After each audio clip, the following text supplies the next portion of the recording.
What's up, guys? My name is Ian Kimmins. I'm going to talk to you for a few minutes about first week of Peaceful Warrior Immersion.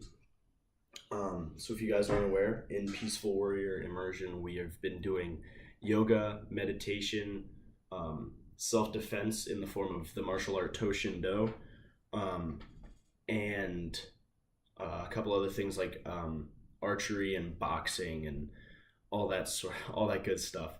So, if you're considering doing this immersion, first off, do it. It's incredible. Second off, I've learned so much in just 7 days that it's unbelievable. Um, I haven't. A lot of people talk about the confidence boost that this immersion kind of provides. I haven't felt that as much, just because it's not something I've always struggled with. Where I have struggled is my judgment in certain situations and how I react to things. Um, I've got a pretty short fuse sometimes, and this immersion has offered me a couple of different, um, I don't want to say techniques, but the experiences I've had in the last week have given me the ability to slow down and just step back. If I don't need to get involved, I don't. And that's something that I used to struggle with and I don't anymore.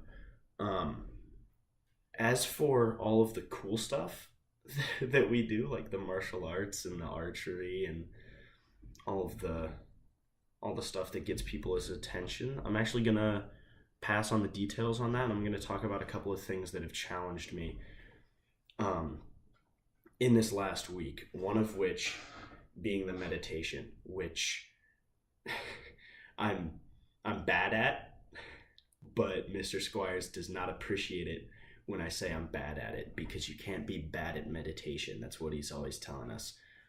It's a very personal experience, and God, it requires so much focus, and my mind is just always scattered. I can't.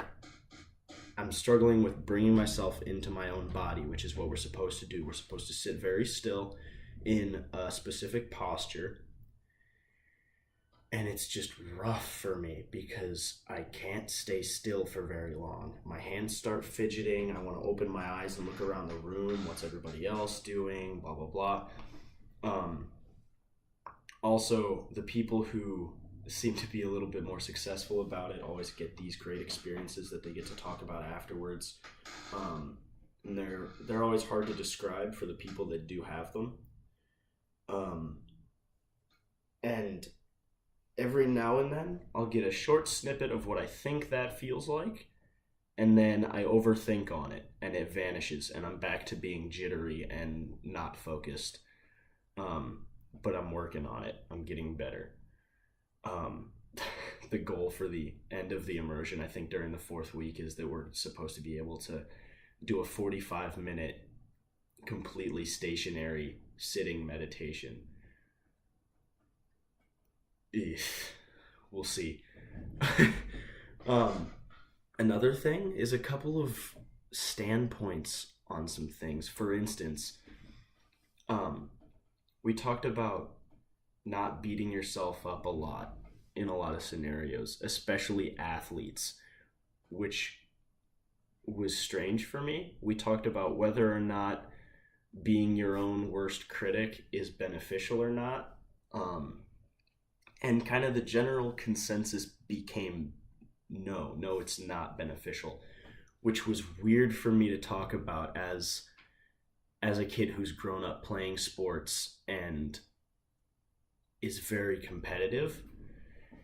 It was weird, because I always do that. I've always been my worst critic, especially when it comes to the sports I play. Is, for instance, lacrosse. Anytime we lose a game, the entire evening after that is me thinking to myself, man, well, this play would have gone differently had I done this, and maybe this goal would have gone in if I had been here instead of here and doing this or whatever. And to think that that had that isn't helpful, which I've always thought it was weird. And I don't know, maybe once the lacrosse season starts, I can explore that, maybe let some more stuff go and see where it takes me. Another thing I really struggled with was there was a couple of different times where emotions ran high about just very personal stuff, usually, where I don't know, maybe something came out during meditations that somebody wasn't quite expecting. I don't know what everybody else was thinking that may have triggered some things for individual people. But Mr. Squires said to the class, if you see somebody doing that, that's like struggling with something, we aren't allowed to step in, because that's that's what they're living right now, and they need to be left alone to it. It's their moment in time, and they just need to have it and deal with it themselves because it's their own personal experience. That was weird for me because I'm a helper. If that makes any sense. I'm sure somebody else watching this relates. I always want to fix other people's problems. So when I see somebody who's next to tears because of something that's going on, I always rush in and I'm like, oh, what's wrong? Tell me what's going on. Maybe I can help. And to be kind of completely restricted from being able to do that was strange. I've been using that word a lot. Weird and strange, which this week has been, in all of the best ways possible. It's definitely something I need to clarify. None of this has ever been negative in any way. It's all been amazing, all learning experiences.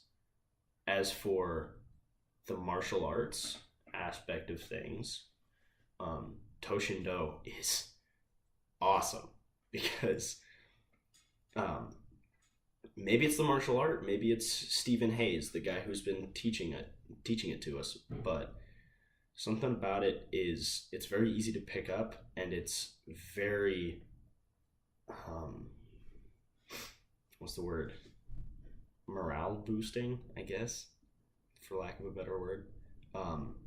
It just helps in everyday life because it's based around 4 elements, which gets laughed at usually when you say it in Western culture because it's been diminished to childish, like the Nickelodeon show Avatar: The Last Airbender, water, wind, earth, fire, blah blah blah. It's all kid stuff. It's not. It's very real life and very helpful when you know how to use them.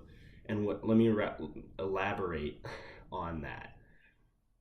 Earth is very confident. You stand your ground. You're not stubborn because it's taking it too far, but steadfast, I think, is the best word to describe it. Fire is very outgoing, and when everybody thinks fire, they think violent aggression, and that's not necessarily what it has to be. Sometimes it's just compassion and outgoingness. Is that a word? To be outgoing is a fiery personality. Water, very go with the flow, not quite passive, but intelligent, tactical. You're going to need more information before you get involved.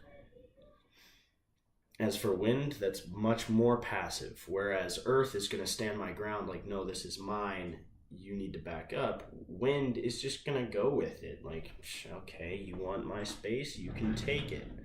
I don't need it. I can go somewhere else. It's fine. And whereas we're learning different martial arts techniques that base around those 4 elements, as we discuss them more, you begin to realize how much, like I said, real life applications those have when it comes to just talking with someone. If you can recognize that somebody is a specific element naturally and is pretty unwilling to budge from that, Say you are in an argument with somebody who is very earthy and is being stubborn and isn't willing to budge on anything. You've got to be able to switch your approach, go wind, and just whatever. Like it's not a big deal. And that's the sort of thing that has affected me in the last few days. My ability to analyze a situation better and judge another person's approach enough that I can change my own to resolve a situation. And that's where the peaceful comes into the peaceful warrior. I've been able to settle a couple of arguments now without any voices being raised, solely by doing maybe something that I wouldn't naturally do in conversation. So yeah, I guess more to come. This is only the first 7 days, and like I said, I've got so much more knowledge about a lot of different things that I probably wouldn't know had I not decided to sign up for this one. So that's it for me. Cannot wait for the next 3 weeks. Cannot wait. See you guys.